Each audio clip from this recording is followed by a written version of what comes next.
Здравейте, ме пошеляци, аз съм Веселина, това е.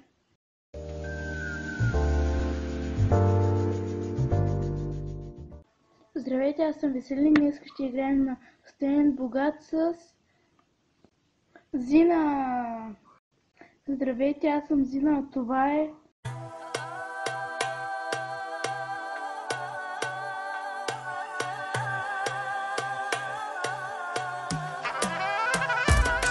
Казах ти от мене бягай, казах трудно е, много други преди теб не издържаха. Добре, нека да започваме. Първият въпрос е за 2 лева.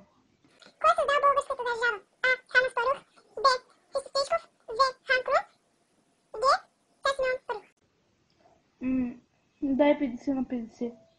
Добре, останаха Хан Аспарух и Христо Стоичков.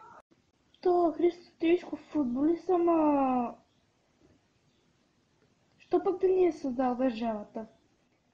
Как Христо Стоичков ти е създал българската държава? Да мисля малко с ума си. Значи България сигурно е създаден преди 200-300 години, най-много. Няма то с Хан Аспарух не го познавам. Обажда се на приятел, що ще...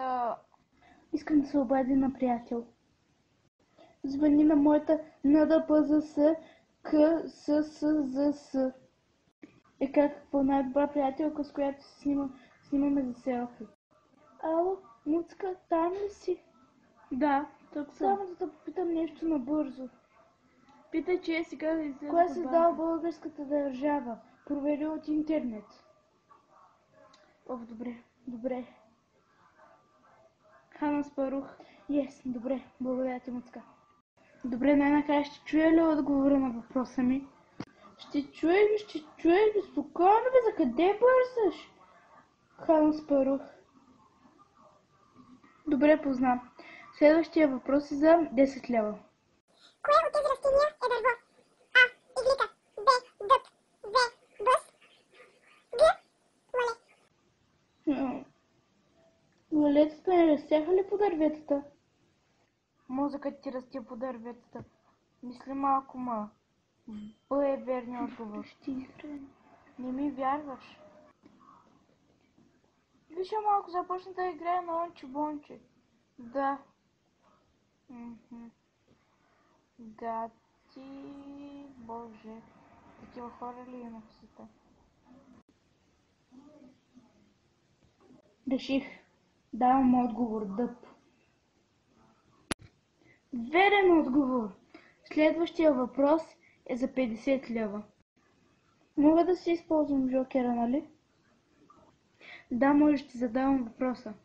Добре, хайде, ще ти задам 3 въпроса. По всеки един въпрос 16 лева. Добре, съгласен съм. Кажи ми, коя мишка ходи на 2 крака?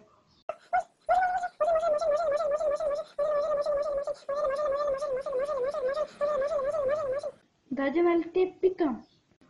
Том. Добре, 16 лева. Следващия въпрос. Коя котка ходи на 2 крака? Джери?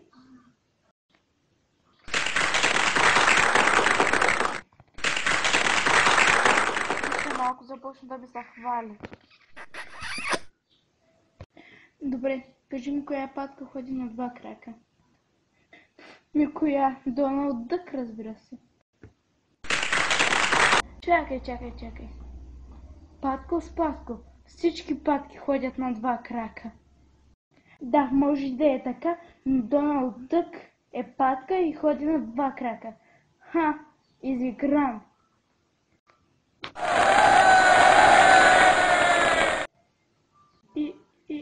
Изиграха ме. Тя наистина доказа, че и тифлите имат нещо. Тук, макар и да е малко, го имат. Добре, надявам се да ви е харесал видеоклипа. Ако е така, дайте палец нагоре и се абонирайте за мен. Тоест за мен. Не, за мен. Довиждане и до следващия път.